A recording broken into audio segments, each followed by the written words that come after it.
Hello guys, welcome back. This is your boy Adamslink. How you guys doing? Good morning, good afternoon, good evening, depending on where you guys watch this video from. I hope you guys are very much doing okay.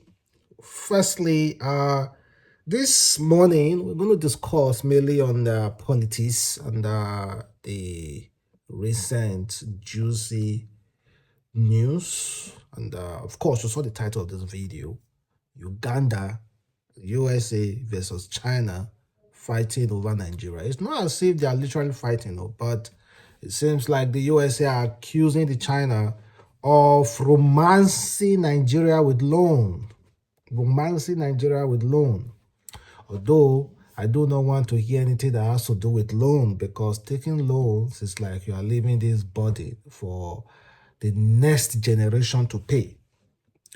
That being said, of course, please try as much as possible to leave your comment and invite your loved ones, invite your friends, and even invite your enemy to join the program, Adamslink, where you get some of your latest gist, your latest news. And let me say a channel that you can freely express yourself and tell us, the community, exactly the way you feel about some certain issues. So it's not as if we are here to reveal any new news. No, we are here to discuss, to talk generally. It might be true, it might not be true, but just to discuss the possibility of things.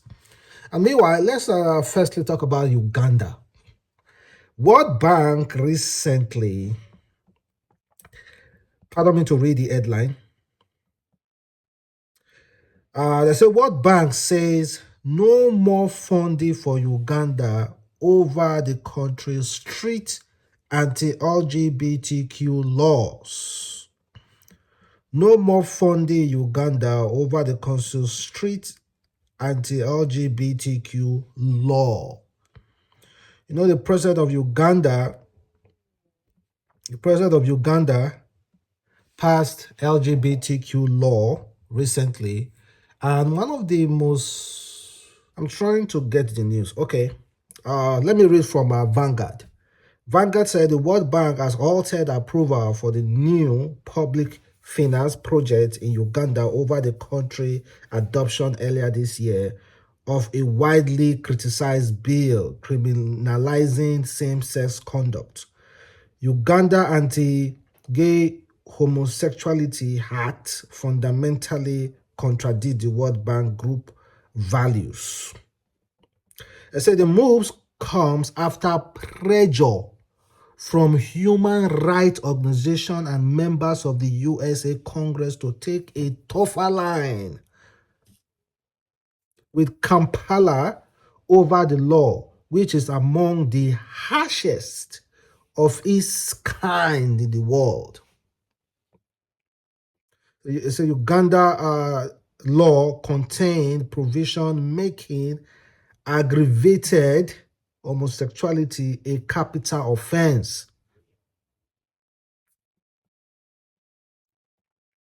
So the law was initiated in 2023 this year. Now, what really got me is that they said the moves comes after pressure from human rights organizations in USA, not from Uganda. Although we should be our brother's keeper, we should try to be worried, to be concerned about what is happening in other countries and speak up. It's encouraged for human beings to speak up for each other.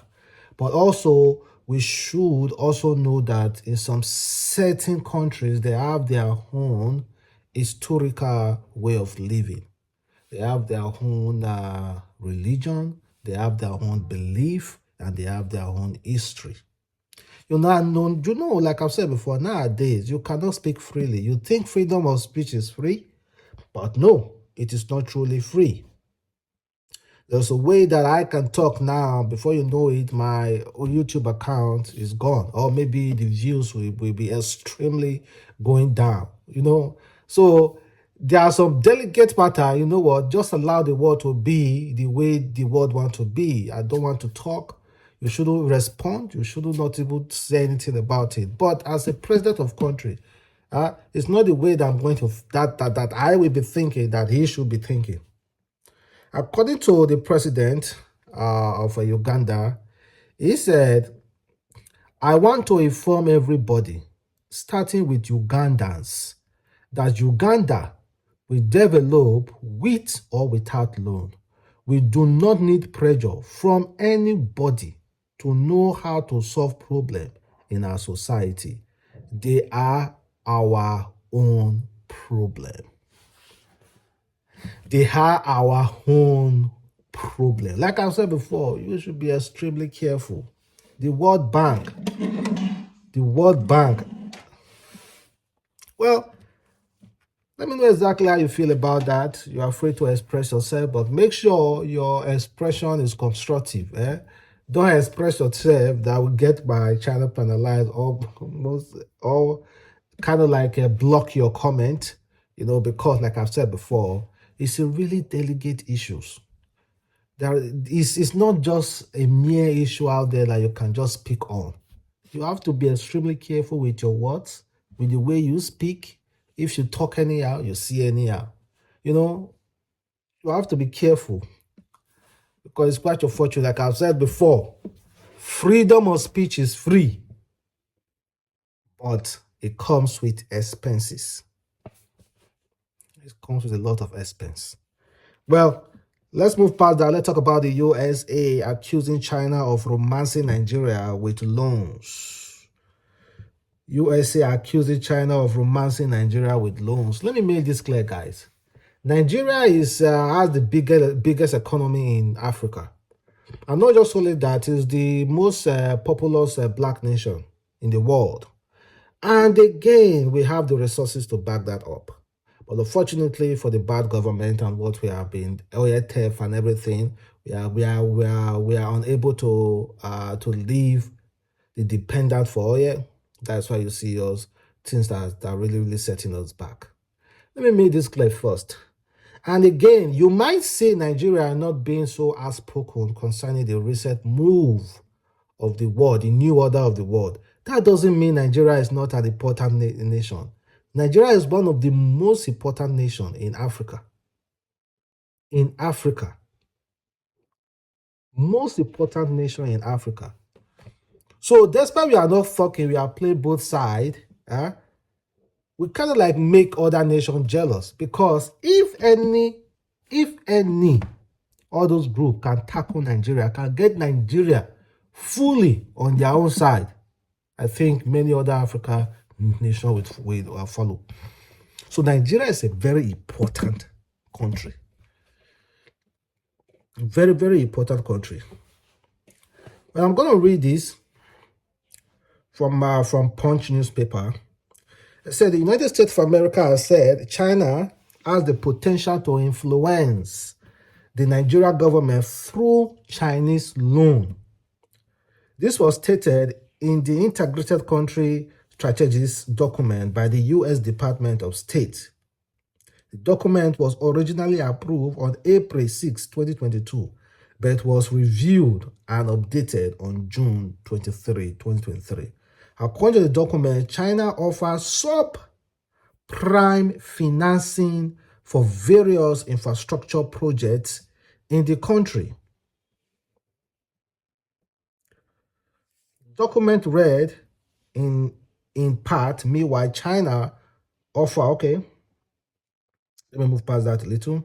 The report titled Nigeria Rail Near Term Focus on Northern Region and Long-Term Upside for Southern Project said Chinese financing has enabled CCECC to handle most rail projects in the country.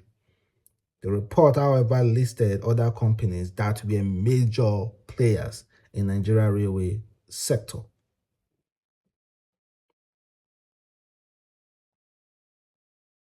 So apparently now, Nigeria now holds China, I think about $4.something billion in the Apex Bank. So generally, I want to really focus on the headline that China has the potential to influence Nigeria government through Chinese loan. Tell us something that we do not know before. Tell us something that we do not know before. As the USA not be influencing our government, as USA not be influencing our government, and what kind of loan do they usually give to Nigeria? Let us reason that first. What kind of loan do they usually give to Nigeria? I think the USA need to sit down and think about, okay, the way they start doing things. Because, let's be honest, man, USA is a great country, but their relationship with other countries is something that is not trusted anymore. You know, whenever you talk about USA, the first thing that comes to your mind is LGBTQ. And the other thing that comes to your mind is destabilization. They will destabilize. That's the two things that comes to your mind. It's a really great nation, honestly, but their relationship with other countries need to be amended. You know, that year when I was little, when you talk USA, you know, you are gripped with kind of like something that has to do with let me say, you are gripped with hope and fear at the same time. Hope that the USA will always come to your aid when all those government officials are dealing with you. And fear, knowing that the US do not tolerate nonsense. But unfortunately, that's not what we are experiencing now. A lot of people have lost a lot of confidence. Well, thank you very much for watching the boy Adamslink. Have a wonderful day.